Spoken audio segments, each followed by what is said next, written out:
जय माता दी सभी ने। आज है 75 हार्ट चैलेंज का 27वां दिन। सुबह की जरूरी प्रक्रिया करके हम चल पड़े अपने पहले वर्कआउट की ओर, जहां पर बॉडी को फुल स्ट्रेचिंग और मोबिलिटी करके हमने लगाए। हमने करी एप्स की एक्सरसाइज, जिसमें लोअर एप, मिडिल एप और अपर एप और ऑब्लिक्स, इन सब के हमने 5 से 6 सेट लगाए अलग अलग तरीके से ट्रेंड करने के लिए। और ये रही हमारी आज की कंडीशन। फिर हम बैठ गए भगवत गीता पढ़ने और आज हमने पढ़ा, जो मनुष्य सदा इस एक ही अध्याय का जप करता है वो विष्णु के अवतार को प्राप्त कर लेता है। और उसके पश्चात हम लग गए माता जी की सेवा में। और आज नवरात्रि का 5वां दिन है।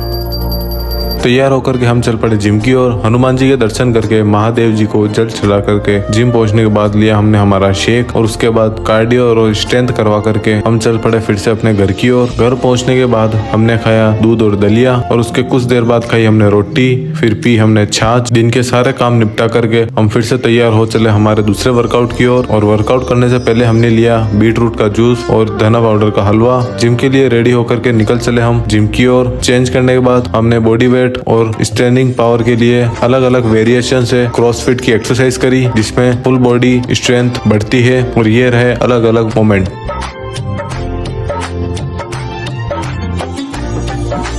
वाटर ब्रेक लेने के बाद हमने रोप से अलग अलग तरीके से फुल स्ट्रेंथिंग वाला कार्डियो हिट किया। अखाड़ा स्टाइल में गुलाटी लगाई। वर्कआउट डन और उसके बाद हमने लिया हमारा शेक। स्ट्रेंथ करवा करके हम चल पड़े अपने घर की ओर। घर पहुंचने के बाद खाई हमने रोटी और उसके कुछ देर बाद खाई हमने मूंगफलियां। खाना खाने के बाद हमने छत पे जाकर के लगाए थोड़े से राउंड और बाद में हमने पिया हल्दी वाला दूध। आज के दिन को यहीं देते हैं विराम। सभी एक साथ बोलेंगे जय जय सिया राम।